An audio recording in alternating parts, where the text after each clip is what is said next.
Today on the YY family, I'm gonna find out what makes some animals mammals. I have hair. My dad's gonna show me how planes fly. Time for the protective glasses. Zygo and Grandpa Matt are gonna show me all about eclipses. Oh no! The ocean wrecked my sandcastle! And I'm gonna find out about high tides and low tides. And Uncle Micro is gonna show me how our ears work. Oh, I can hardly wait! Come along with me and meet the smartest family in all the town. The YY family. Mom can make it plain to see that what goes up eventually comes down. The YY family. Come and meet the YY family. We got a lot of real know-how.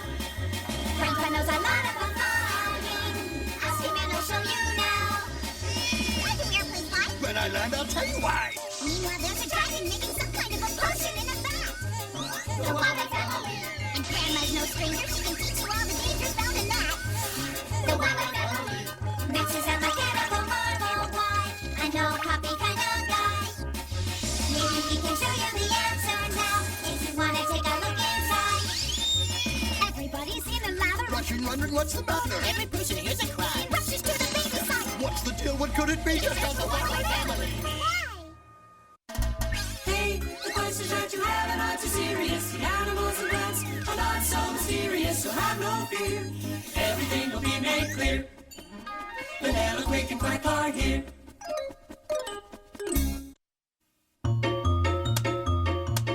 There. It's a perfect clubhouse. I love it. So, what kind of club are you gonna have? A science club? A kids club? A kids and birds club? A club for all the pets in the world.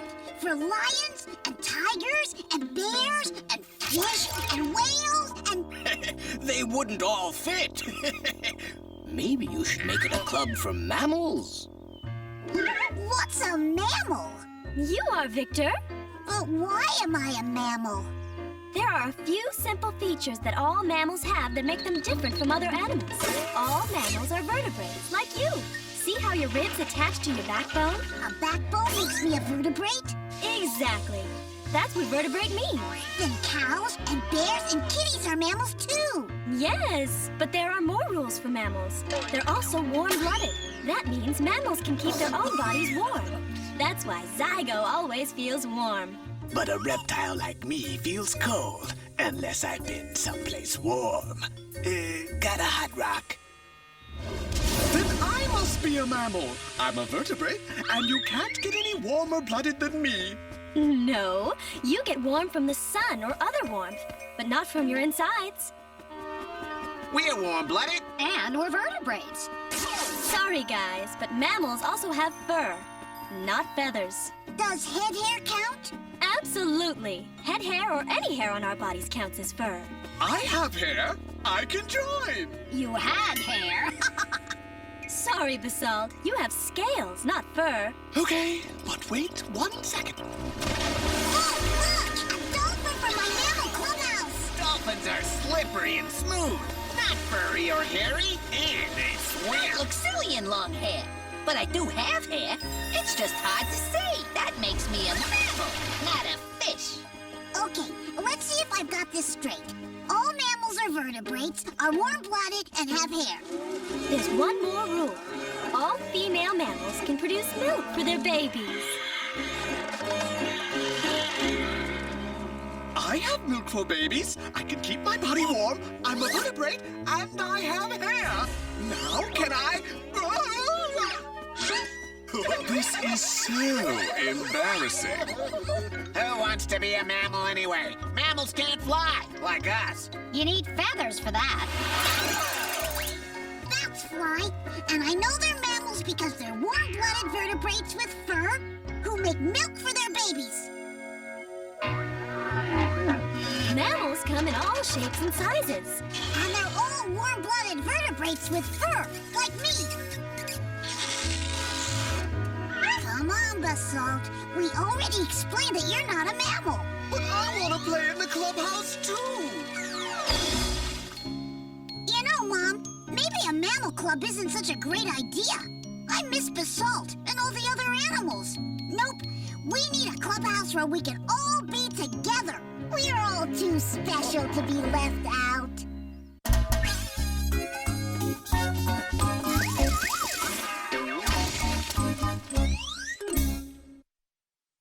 How does it do this? How does it do that? Max is the one with the electronic knack. Machines are his thing, so don't go berserk. That's on the job. You'll find out how they work.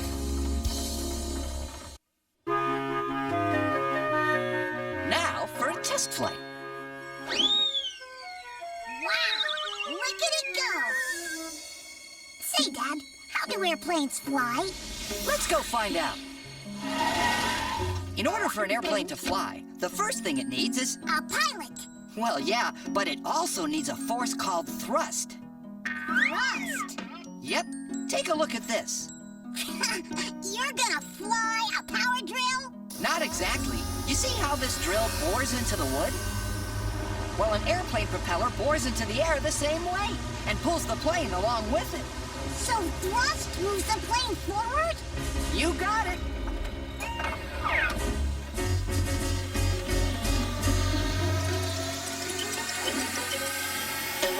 Large planes use jet engines to provide thrust. How does a jet engine produce its thrust? I'll show you.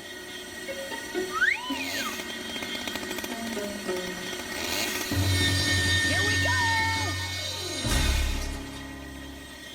Wow! Great trick, Dad! Now the air is pulled into the front of the engine by huge fan blades. It mixes with the engine fuel, which burns and heats the air. The hot air passes out of the engine with enough thrust to push the plane forward at high speeds. So, instead of pulling the plane like a propeller, the jet pushes it. Excuse me, are you the clown that did this to my plane? Yes, I was demonstrating thrust. I see. Allow me to demonstrate thrust. Cool, Dad! Thanks to thrust, you're flying! Not exactly. An airplane needs another force to fly. It's called lift, and it's produced by the movement of the air under the plane's wings. A plane's wing is curved, so the air passing above the wing moves faster than the air below it. This produces a difference in air pressure, which forces the wing upward. Now, let's check out thrust and lift firsthand. Oh, Dad!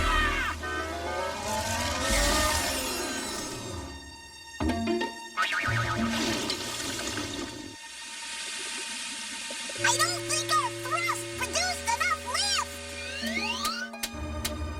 There, much better. Hey,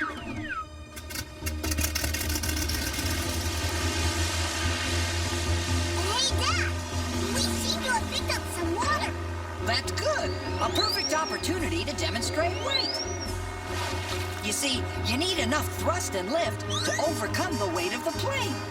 The final principle is called drag. Air friction acts to hold the plane back. Thrust and lift have to be stronger than drag and weight. And you see what happens if they're not. Thanks, Dad. Now I understand how a plane flies. If I ask you how a restaurant works, can we go have some lunch? I thought you'd never ask.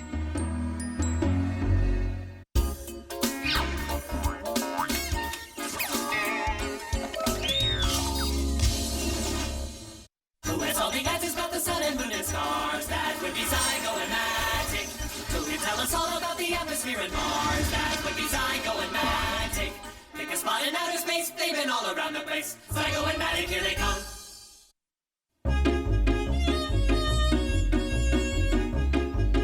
Hey, everyone, come and see! It's an eclipse! Oh! This is it! A total eclipse of the sun! Oh! Incidentally, kids, you should never look directly at the sun. To protect our eyes, we YYs have taken the special precaution of being cartoon characters. But what is an eclipse? A solar eclipse, what we're seeing now, is when the moon passes in front of the sun, covering it up. Wow! Zygo, time for the protective glasses. Ordinary sunglasses won't do, folks. Wow!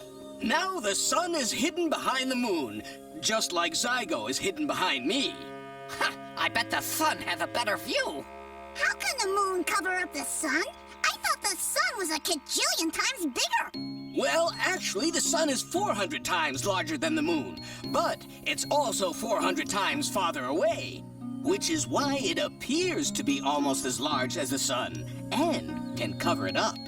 Just like I can cover up Uncle Scopo with my thumb.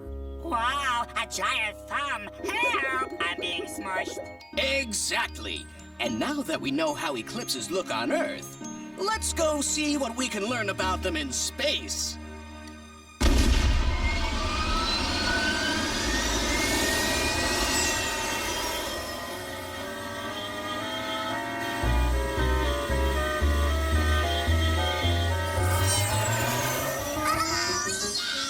As you know, the Earth moves in a circular orbit around the sun. It takes a year to complete just one orbit. And the moon orbits around the Earth once every 28 days. So we should have an eclipse every month. It would seem that way. However, the moon's orbit is tilted slightly in relation to the Earth's orbit. Oh, okay. So the moon sometimes passes under the Earth and sometimes above it. There can only be an eclipse when the moon passes the crossing point of the two orbits, and when, at that point, the sun, Earth, and moon are lined up. So how often do eclipses happen? At any one place on the Earth, you can see a total eclipse of the sun every 300 years. But you'll get partial eclipses more often than that. Partial eclipses? Yes, when the moon only hides a bit of the sun. Hey, does the moon ever get covered up? Yep, there's an eclipse of the moon every 2 years or so. Ooh, I want to see one.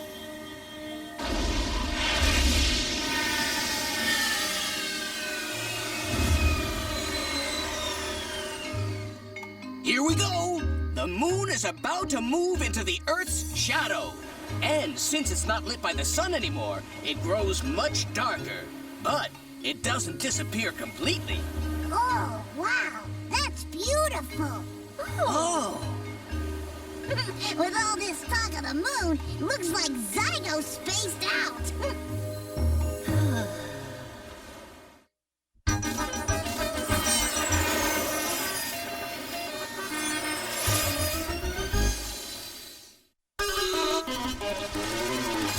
Have you ever wondered why the salty ocean's lightning thunder? What the earth is like down under? Why there's wind and snow and rain?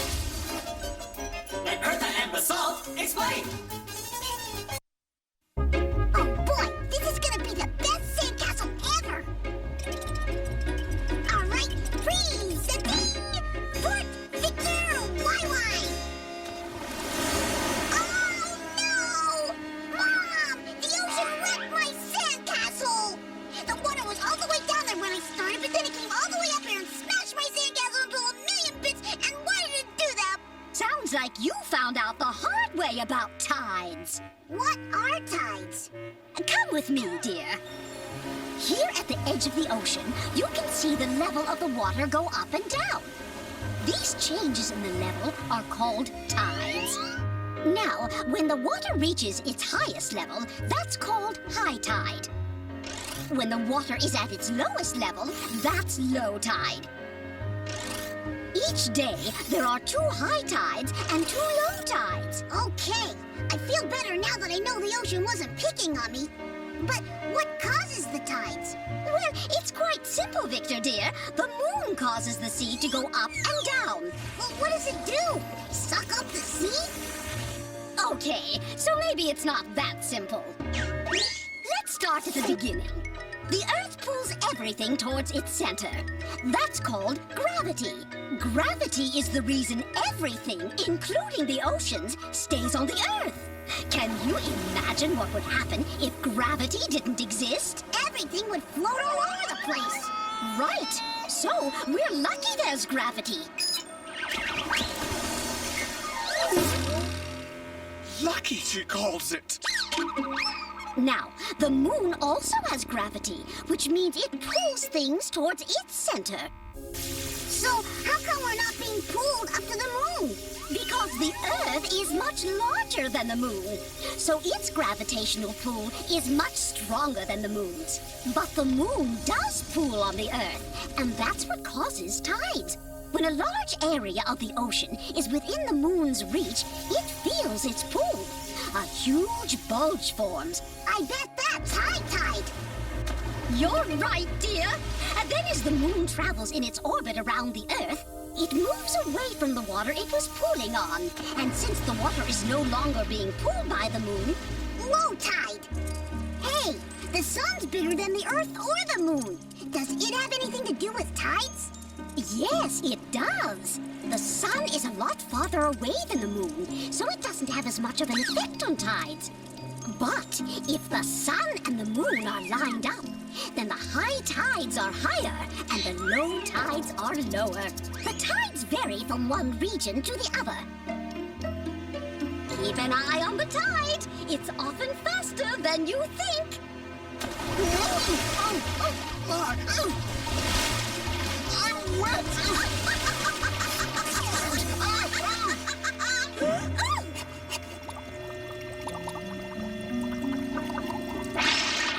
Yeah, especially when there's a dragon around.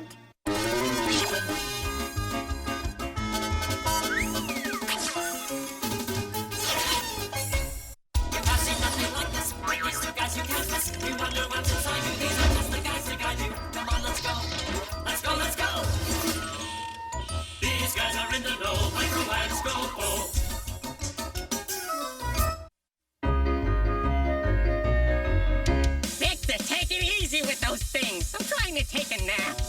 Oh, sorry, Uncle Micro. Why don't you put cotton in your ears? I tried that.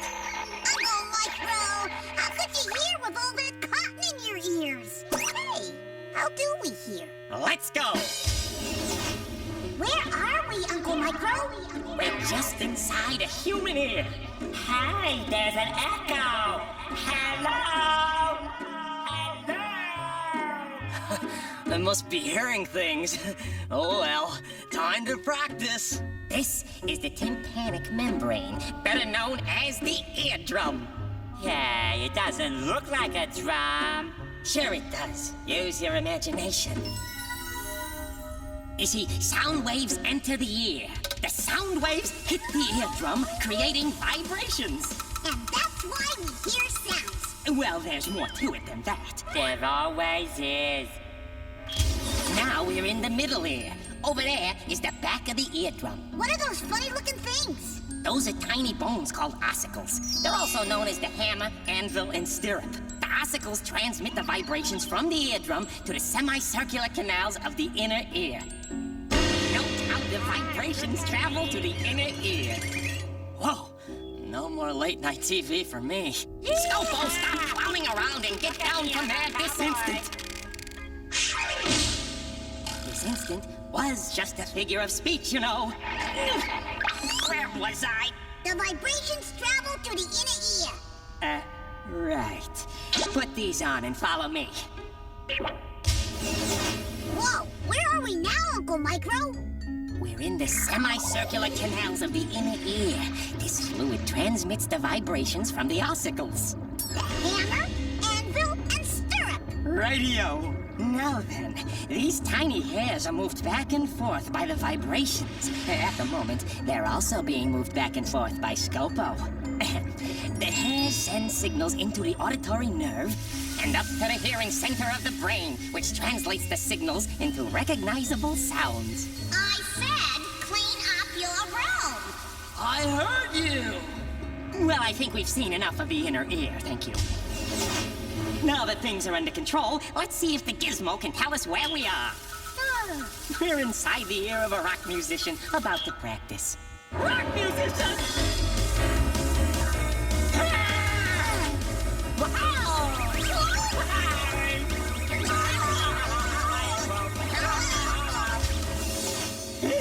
That was close. Whew, that was fun. Let's do it again.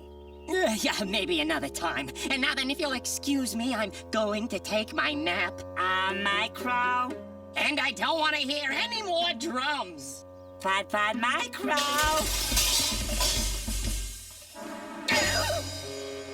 Why don't grown-ups ever listen?